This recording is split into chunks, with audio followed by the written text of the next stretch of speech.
this is Savannah Day. Welcome to my YouTube channel. And I want to talk about holding on to people. So I'm reading from 1 Samuel chapter 16, verse 1. Now the Lord said to Samuel, "You have mourned long enough for Saul. I have rejected him as king of Israel. So fill your flask with olive oil and go to Bethlehem. Find a man named Jesse who lives there, for I have selected one of his sons to be my king." So I love this verse for some reason. It gives me hope.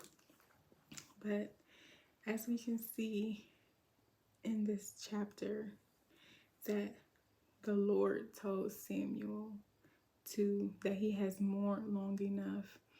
So sometimes we sit around and we blame a lot of things on the devil. And sometimes it don't beat the devil. God be removing people out of our lives. And I was guilty of that too before. Oh, well, the devil did this, the devil did that. No, God is removing people. As we see in this verse, it says, I have rejected him. So God rejects people. God removes people out of our lives for his own purposes and his own reasons. So to make you better, it's always to make you better. Make you a better person, make you a better woman, make you a better man, your character, your purpose, bring your gifts out to give you a better job, to give you, whether it's a better career, just it's always something better. But he has to reject things and move things out in order for the good to come in.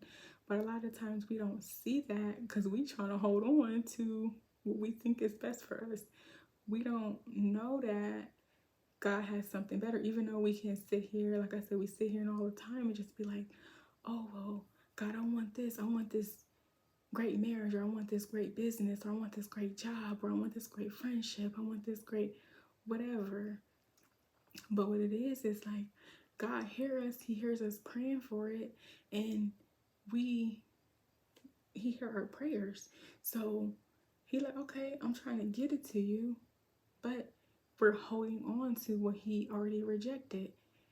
I don't want to let this go out of my hand. I'm holding on to it so tight, but he's trying to pull it.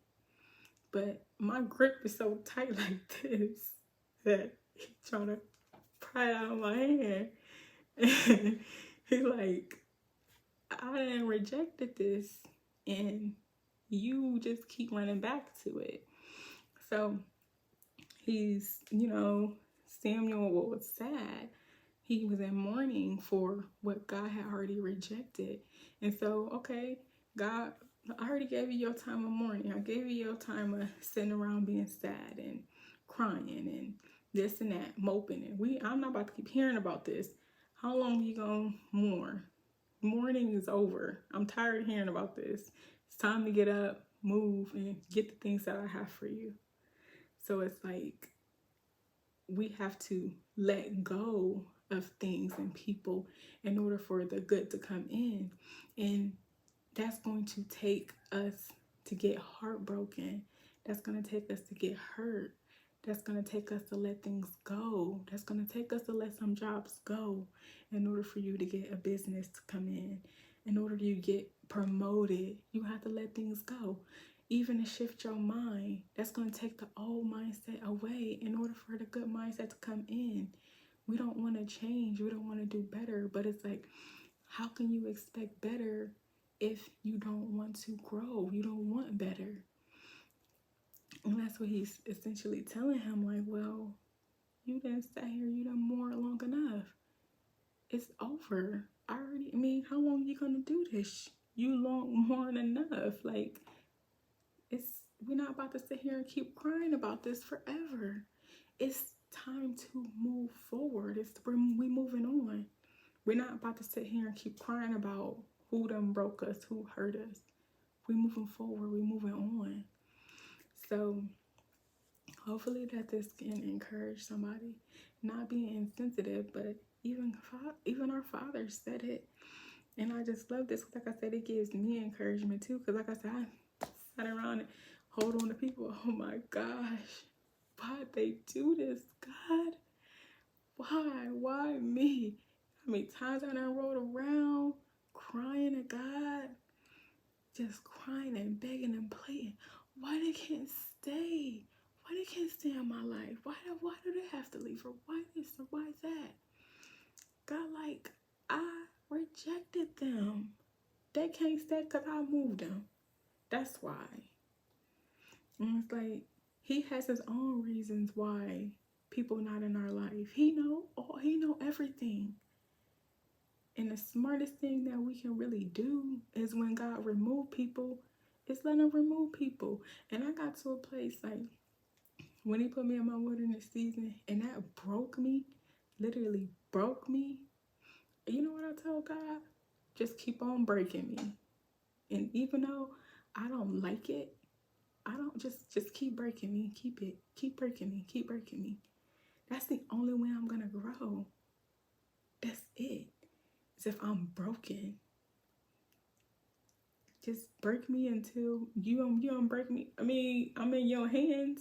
So what else am I mean, I'm in the best hands possible. What else is there? So we have to get to the place as to where we have to be able to, yes, we have our times and our seasons as to where we are hurt, we're heartbroken, but we can't continue to stay there. We have to be able to pick ourselves up and move on with our life and be okay with, okay, well, he don't want them for me. That's okay. That don't mean you can't still pray for them. You can't still you have to love people sometimes at a distance is what I've learned. You still pray. I still pray for people that's not in my life. That don't mean that I still don't have a love for them. But they're just not in my life. I can still love you, pray for you, all of that. But hopefully this inspires somebody and encouraged you to just get up and go forward and know that God has something better for you on the other side.